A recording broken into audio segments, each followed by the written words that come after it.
Olha só, a gente falou recentemente aí sobre a questão da crise por que passa a Polícia Rodoviária Federal, que, aliás, é enfrentada também pela Polícia Federal, que emite passaportes, tanto assim que não está regularizada ainda a emissão de passaportes, em pleno mês de julho, né? Estamos no momento de férias, de você aproveitar o tanto que você trabalhou, aquele mês que você tira para ficar com a família, para viajar, conhecer outros lugares. O pessoal está se virando nos 30 aqui para conseguir o passaporte, que ainda não tem a data de regularização definida. E no caso da Polícia Rodoviária Federal, a gente até acompanhou aqui no 90 Minutos, conversamos inclusive com representantes da Polícia Rodoviária, tá uma crise danada, suspenderam um monte de serviço, resgate foi suspenso, resgate aéreo com helicóptero, que salvou já tanta gente em acidentes, também está suspenso até segunda ordem, escolta de cargas perigosas, cargas especiais também está suspenso, enfim, tem um monte de coisa suspeita.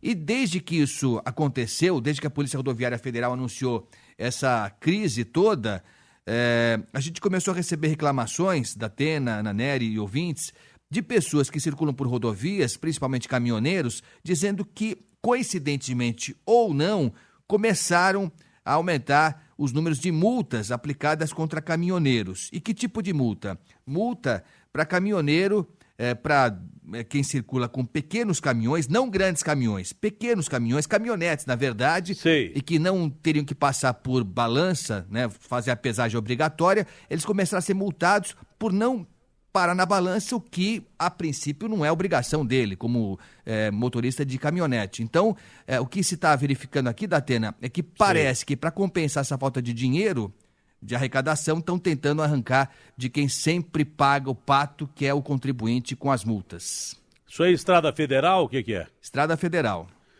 Porque houve uma contingência aí de verbas para a Polícia Rodoviária Federal, não é? O que é meio que absurdo, porque a gente teve um contato com o secretário Roberto Sá do Rio de Janeiro, e ele falou uma coisa que é correta. Hoje, um dos principais meios de tráfico de drogas no Brasil são as estradas federais. Vou aproveitar e começar dessa forma com o ministro da Justiça, Torquato Jardim. Ministro, bom dia, é um prazer falar com o senhor. O senhor deve ter ouvido a exposição do Agostinho. Como é que fica essa situação, ministro? Bom dia, Datena, bom dia, Agostinho, bom dia a todos.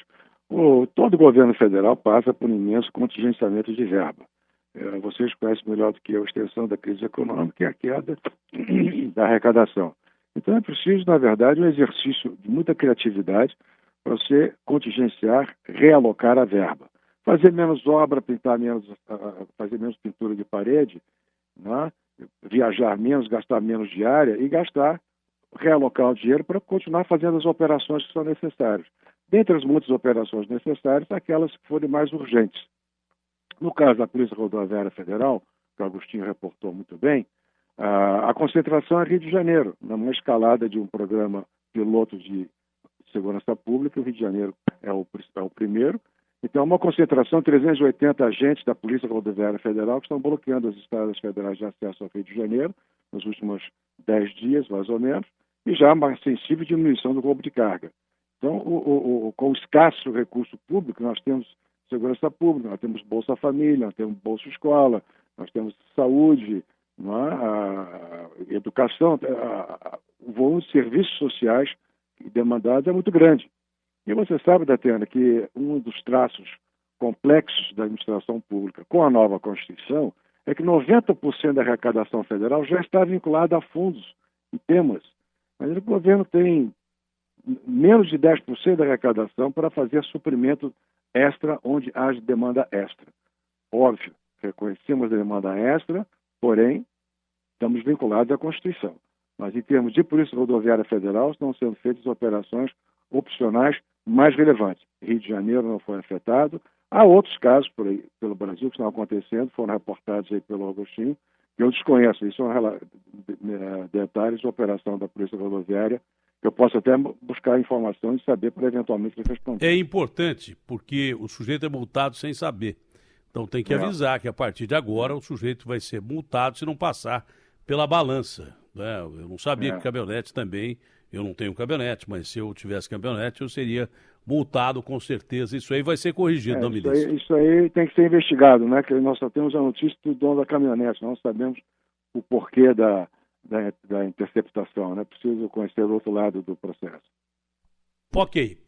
Ministro, falando em narcotráfico, né? Escoamento de narcotráfico, inclusive o secretário Roberto Sá, que é muito bom, expõe muito bem as suas ideias, foi uma entrevista brilhante que ele deu aqui, diz que as estradas estão sendo muito usadas com operações de tráfico de drogas. Eu sei que o plano piloto é no Rio de Janeiro, mas isso acontece na maioria das estradas brasileiras, principalmente as que fazem, que vêm das fronteiras dos países que produzem cocaína e essas porcariadas todas do que resta da cocaína. O que está sendo feito em relação a isso, ministro, no combate ao narcotráfico? Tanto a Polícia Rodoviária Federal como a Polícia Federal fazem o que podem no espaço possível, né? Uma vigilância de fronteiras, com forças também das Forças Armadas, você deve ter visto no noticiário o sucesso que foram nos últimos dias de operação da Força Aérea, interceptaram quase 20 aparelhos que transportavam cocaína. Portanto, é feito muita coisa. Agora, você sabe que a fronteira terrestre são 17 mil quilômetros. É como se você fosse de São Paulo a Tóquio em linha reta.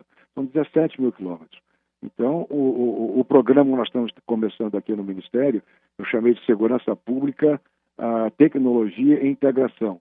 Vamos tentar modernizar a tecnologia disponível em todo o aparato de segurança federal primeiro, e depois integrar com os estados.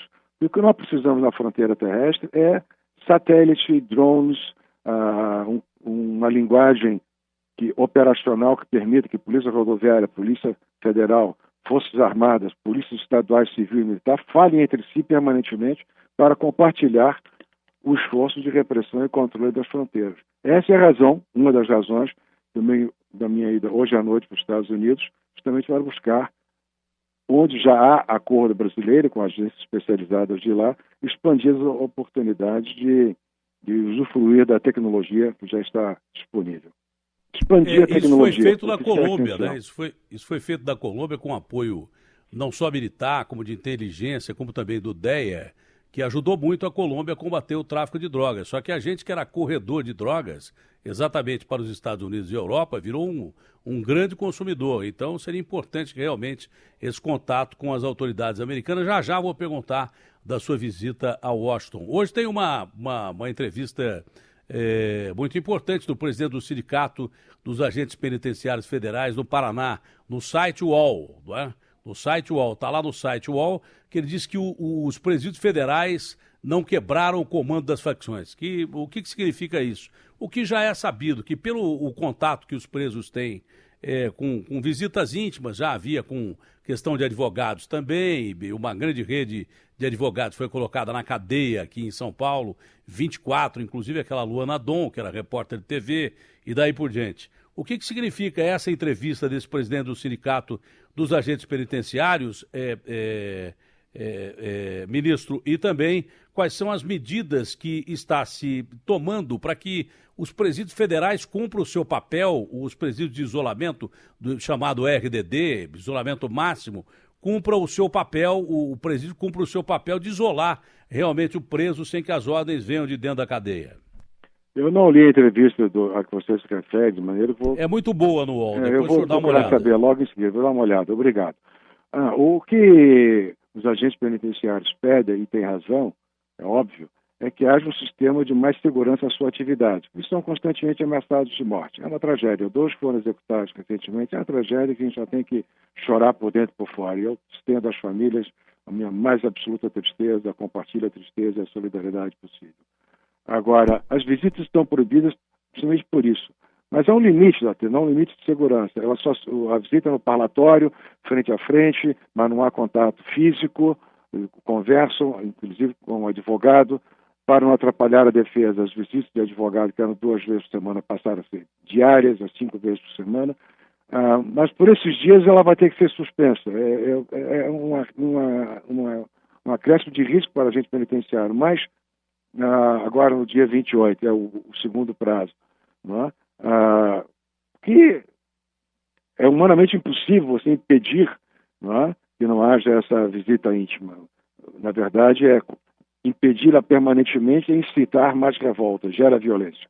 Então, a linha tênue de conveniência e oportunidade que o administrador tem que viver é essa: proíbe por um período, permite um outro, proíbe de novo. O que é essencial é que nós temos o controle da inteligência. Ao que eu estou informado, há esse controle, e que por isso que é possível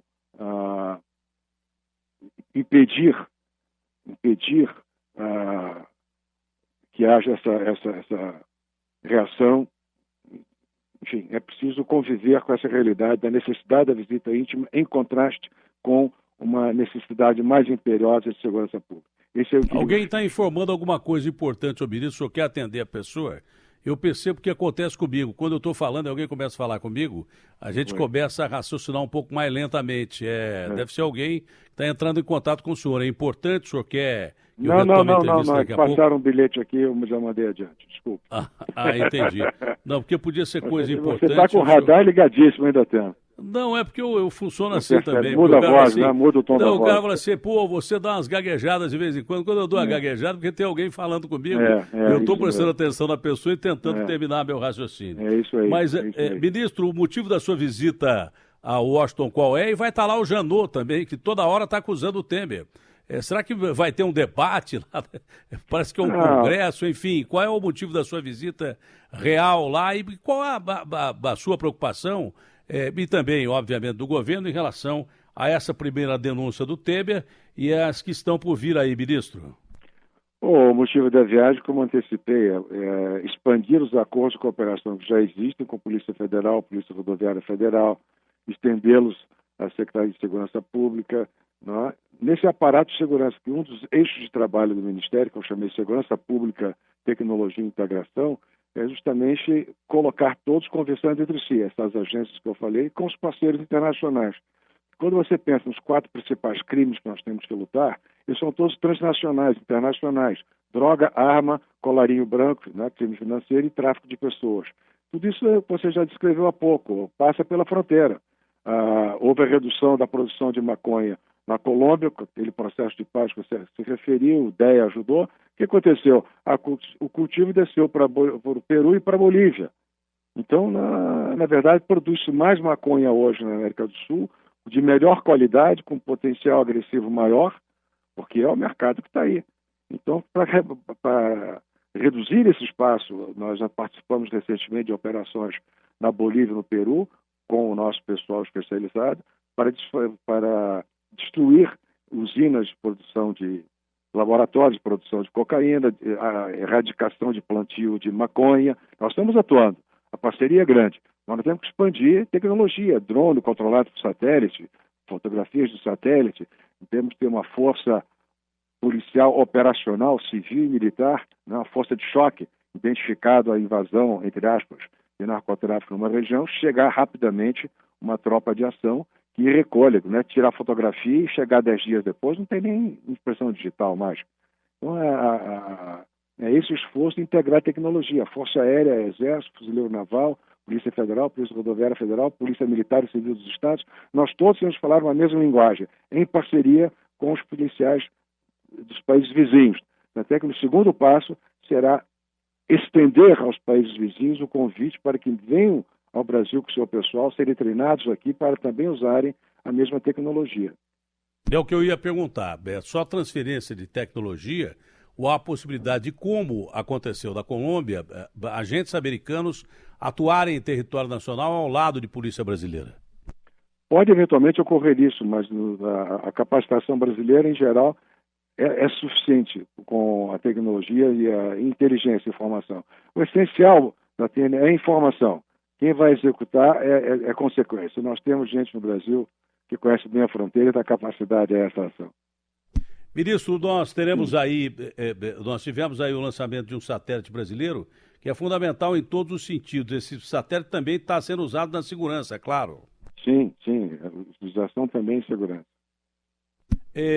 Ministro, o senhor não respondeu sobre a colocação de como o governo, a sua pasta também, que é uma pasta importantíssima, um cargo de extrema confiança, mas como o governo, dentro do governo, está analisando essa defesa do presidente Temer nessa primeira denúncia e as outras que virão. Bom, o Senado fez 2 votações expressivas na Comissão de Constituição e Justiça. Desculpa, a Câmara dos Deputados, a CCJ da Câmara dos Deputados, né?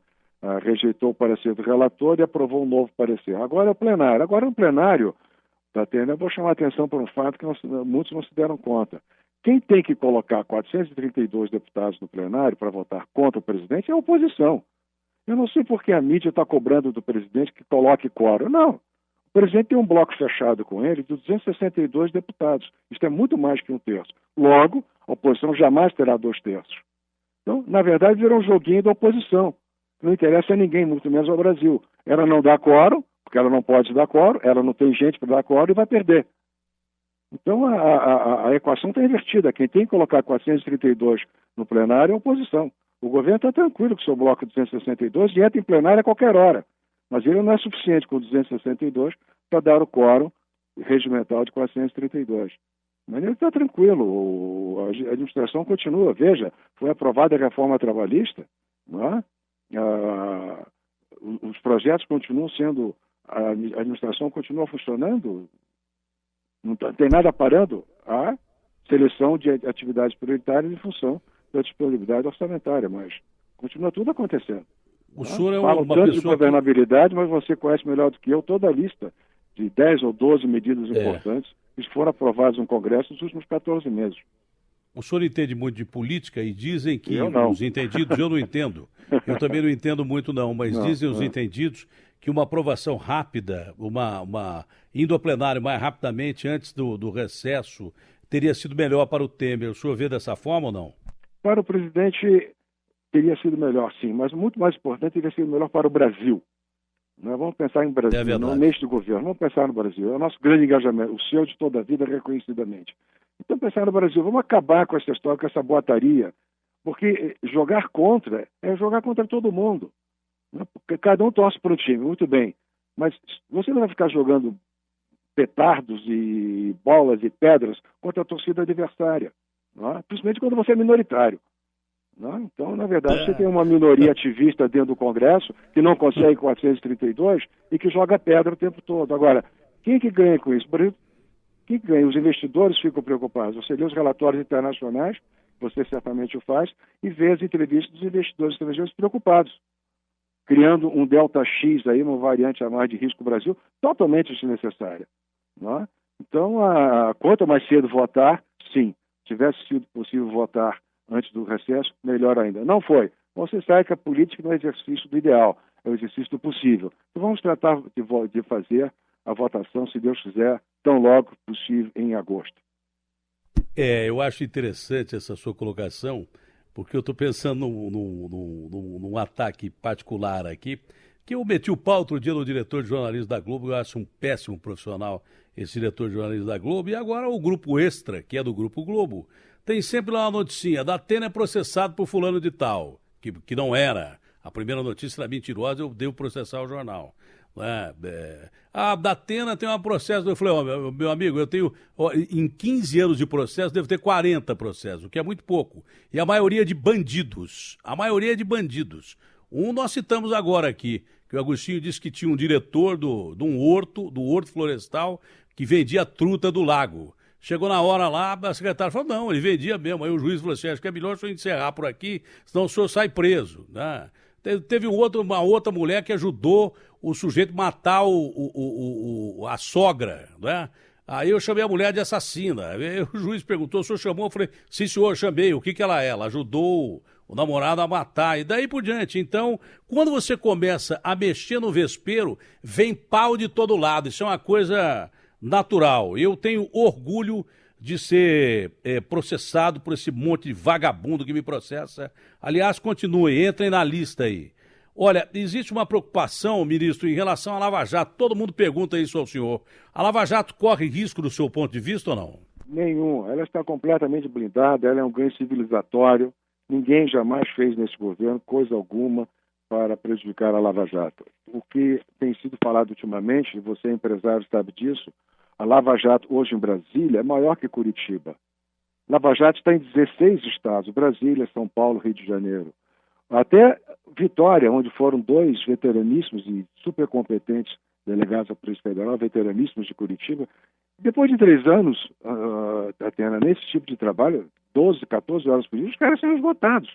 Eles precisam descansar. Agora, no mundo da eletrônica e da computação, eles estão em Vitória trabalhando igual. Pode orientar os colegas, não há perda de memória. Então, é preciso lembrar também, a Polícia Federal, nesse momento, está executando 473 operações especiais por ordem de juízes, plural, federais, plural, e tribunais, plural, federais, plural. Então, a Lava Jato é uma delas. É a mais importante, mais repercussão, sim. Mas tem a Operação Zelotes, que você conhece, a história dos tributos aqui em Brasília. Tem tantas outras. Eu consigo, de A a Z, escolhe o nome que existe a operação funcionando, né? Então, é uma reordenação de trabalho. E o número de inquéritos por delegado policial em Curitiba ficou pequeno. E como é agente competente e ativa, foi redistribuída de um grupo que era temporário e transitório, a Lava Jato, para a delegacia permanente que investiga os crimes contra a ordem pública e as finanças públicas. Então foi reacerto operacional para otimizar recursos, otimizar o pessoal disponível. Sobre isso, Lava Jato ninguém mexe. Lava Jato é de todos nós. O senhor está ao vivo para o mundo inteiro agora pela internet, pelo site UOL. Está na capa do site UOL e também pelo site da Band. É o site UOL, que é o site mais importante do país. Eu insisto naquela matéria de capa, o senhor não leu ainda, o senhor leia, se existe possibilidade de, em vazamento dos RDDs, do regime diferenciado dessas prisões federais, ainda aumentar o limite de segurança que o senhor já disse, já tomadas as primeiras decisões aí. Pode-se aumentar o regime de proteção? Eu vou procurar saber, tem que ler essa matéria e me inteirar. Você te compreender que os detalhes operacionais só fico sabendo se eu perguntar, se chegar a mim. Eu não tenho experiência para responder com honestidade. Eu vou procurar saber.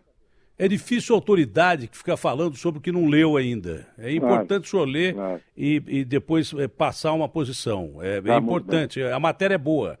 Aliás, como a maioria das matérias do UOL, é uma matéria muito boa mesmo, e é o site mais importante do Brasil. Ministro, eu conversei com o senhor presidente da Turma de Porto Alegre, em relação ao caso do presidente Lula, que tem dito que tem sido perseguido sistematicamente pela justiça brasileira para que ele não seja candidato a presidente da República e tal.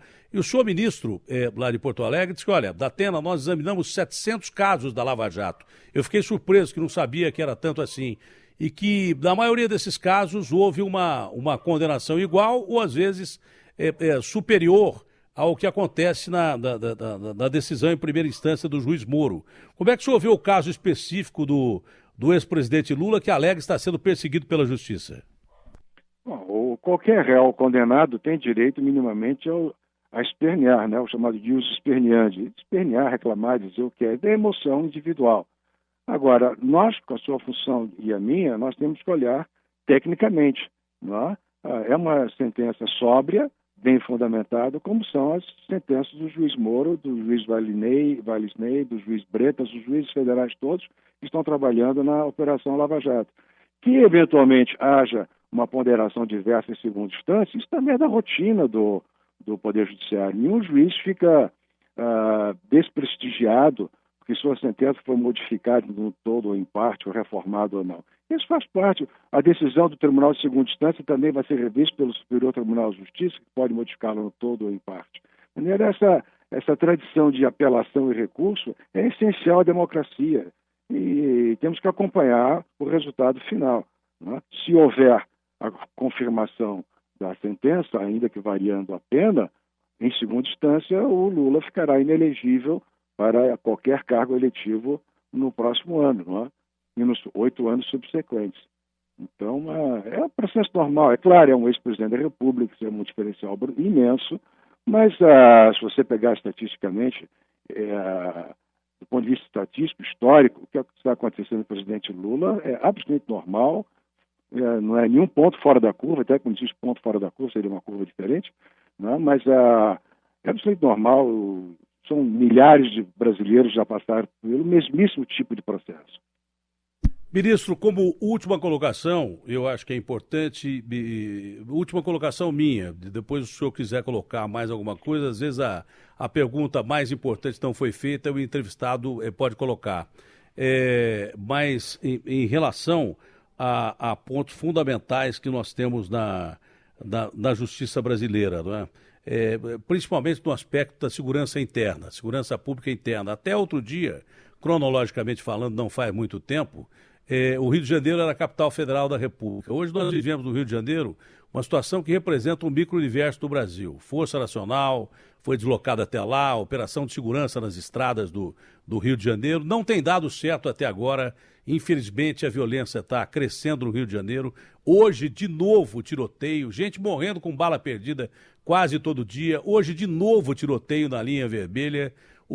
Gente atacando em túneis do Rio de Janeiro, atacando nas ruas do Rio de Janeiro. Parece que a cidade está sitiada e ali a própria topografia favorece isso. De um lado tem morro, no meio tem cidade, do outro lado tem o mar e no meio o povo refém.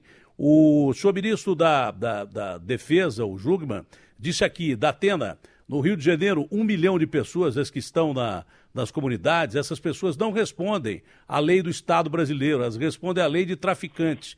Isso não pode ser aceito de forma alguma, porque o povo tem que ter direito constitucional à sua própria defesa. Está acontecendo também intervenção de tropa federal, de Força Nacional em Porto Alegre, mas a situação do Rio é caótica, como a do Brasil inteiro, São Paulo também, mas de novo tiroteio na linha vermelha. O que o senhor tem a dizer sobre isso, ministro? Eu fico tão triste como você, quanto você, tão chocado quanto você e todos os brasileiros, os cariocas e pascais. Eu sou do Rio de Janeiro. Para mim é uma tristeza única. Tenho família morando lá. É uma tristeza e preocupação única. Mas o ponto que chegou, não interessa agora apontar dele, acusar ninguém, nós temos que resolver a situação. Não é? Então, há uma operação de segurança sendo iniciada, a concentração será a partir de 1º de agosto. Nós já conversamos sobre isso hoje e outros dias. A Força Nacional está lá, são 600 homens, 380 agentes da Polícia Rodoviária Federal bloqueando as estradas, controlando o tráfico de drogas e cargas, roubo de cargas. É um trabalho que vai levar muito tempo. A nossa secretária de Segurança Pública foi muito honesta numa reunião ministerial na presença do presidente. É uma luta para 10 anos que está começando agora. Agora, quando você começa a repressão de curto prazo, você tem que pensar nos serviços sociais de médio prazo. Por isso que o PP não deu certo. Ela foi muito boa no começo, quando eram poucas, e tentavam chegar com os serviços sociais. O que expandiu rápido demais, não chegou com o benefício social. E aí, deu no que deu. Então não adianta agora olhar para o passado e falar mal. Nós temos que olhar para o futuro. Agora, vamos ser muito sinceros, Datena. Estou muito sincero com vocês e seus ouvintes. Vai crescer a violência na medida em que for bem sucedida a repressão de curto prazo. Na medida que esta ação do governo federal em parceria com o governo estadual começar a dar certo em agosto, vai aumentar transitoriamente, temporariamente, a violência. Porque vai ter problema em presídio, vão botar fogo em ônibus, porque é assim que opera o crime organizado. Não vamos ter ilusão ingênua. Nós vamos ganhar a parada. O Brasil vai ganhar essa parada, mas vai sofrer mais um pouquinho. Tem uma pergunta importante, a história do vai piorar para depois melhorar, mas eu concordo com o senhor. Socialmente, se ocupou comunidades, não só no Rio de Janeiro, mas do Brasil inteiro, porque os governos anteriores foram incapazes de dar uma vida digna a essas comunidades, que já foram excluídos para as comunidades, porque não tem condição de viver em casas pagando aluguel, pagando eletricidade e daí por diante. Então, é a ausência total, né, do Estado que criou dificuldades das comunidades, e o bandido da pior qualidade, que é o traficante, que usa o cidadão de bem como escudo, dá uma de... faz o que o governo não faz, mas isso é apenas superficial, dá remédio, dá trabalho para o filho do cidadão que está desempregado trabalhar de aviãozinho e ganhar muito mais do que ele ganha no ano inteiro, e assim sucessivamente. Mas não, tem um lado terrível, porque o crime organizado, quando houve aquele estupro coletivo no Rio de Janeiro, uma delegada muito boa, a doutora Bento, que disse lá no Rio de Janeiro, falou, olha, isso é quase que comum, porque o traficante ele entra entra numa casa, tem uma menina bonita de 15, 16, 17, 18 anos, fala, olha, eu quero a sua filha, senão você vai sair daqui ou eu mato todo mundo. Bandido é bandido. Nós temos que diferenciar isso muito bem. Mas a questão social, o senhor matou a charada. Agora, essa é uma pergunta importantíssima. Nós estamos já no limite do limite do limite no Rio de Janeiro, onde, para quem não sabe, por ter sido capital federal, nós temos a maior concentração das Forças Armadas brasileiras, que já foram utilizadas naquele processo que acabou não dando certo de limpeza dos morros com operação de exército e tanques e daí por diante, e acabou não dando certo, houve fuga para todo lado e o crime voltou ali. Existe a mínima possibilidade de um recrudescimento dessa violência chegar a ponto tal que a maior contingência das Forças Armadas brasileiras possam ser acrescidas à Polícia e Força Nacional que estão no Rio de Janeiro, ou não existe a mínima possibilidade disso? Eu não posso excluir a mínima possibilidade, que dependendo do caos que chegar, o compromisso constitucional das Forças Armadas é também com a estabilidade interna, né? Por vocação histórica e determinação constitucional. Esperamos não chegar a isso, né? Porque não é o treinamento das Forças Armadas atuar em combate urbano, área interna. Né? Isso é Polícia Militar, Polícia Civil. Pode haver um apoio. Por causa da Copa do Mundo e da Olimpíada, elas tiveram uma atuação muito forte. Mas nesse intervalo, infelizmente, o governo do Estado do Rio de Janeiro, não é? E não vamos citar os nomes, nem você vai citar para não ganhar mais um processo, o 41º, eles não confideram a sua parte, a sua contrapartida. Então, quando as Forças Armadas saíram, né, eu não vi, mas me contaram que há filmes mostrando que conforme a Força Armada deixava a favela da Maré, do outro lado chegava o narcotráfico. Por quê? Porque não houve a contrapartida de serviços sociais permanentes, de saúde, de educação, de garantir o pequeno comércio no interior das comunidades. Então, eu não posso excluir o minimamente, você sabe disso, não seria minimamente razoável, mas eu espero que a atuação, como está sendo feita agora, sem intervenção direta das Forças Armadas, seja bastante suficiente para começar a resolver bem a questão. 41 ou 42, governo daquele ladrão do Cabral e do seu suspeito sucessor, o Pezão. Esse eu não posso afirmar nada porque ele não foi condenado em nada até agora, mas é mais ou menos isso aí. Ministro, mais alguma colocação a fazer, ministro? Não, muito obrigado uma vez mais pela atenção da sua entrevista. Uma boa viagem aos Estados Unidos. Espero que dê tudo certo nos Estados Unidos em relação à tecnologia que deve ser acrescida às forças brasileiras para o combate ao narcotráfico, que realmente é uma das principais razões, além da questão social, que o senhor colocou muito bem, para a violência crescente no Brasil. Tá bom, ministro? Muito bem. Faltou uma pergunta. O Daelo continua como delegado? É sempre a sua última pergunta. Ele está muito bem. O resultado até agora acabou que nos tornamos bons amigos, estamos muito engajados com o futuro da polícia. E ele é parte de tudo isso que eu discuti com você. Bom, daqui a pouco eu já deixei, já não pergunto mais já não faço essa pergunta. Nós estamos viajando juntos, nós passamos o fim de semana em Roraima. Isso não quer dizer nada. Isso hoje em dia não quer dizer nada. Há pouco tempo atrás eu entrevistei o presidente Temer aqui e falei assim, presidente, ele falou assim, você disse que eu vivo no meio de uma bandalheira. Eu falei, olha, não foi bem isso que eu quis dizer, mas é mais ou menos. Os caras vão largar o seu cabroche em cima, sem escada embaixo. Vídeo que aconteceu. Eu tenho perna comprida, eu toco no solo sem problema. Então tá bom. Abraço grande, ministro. Boa viagem.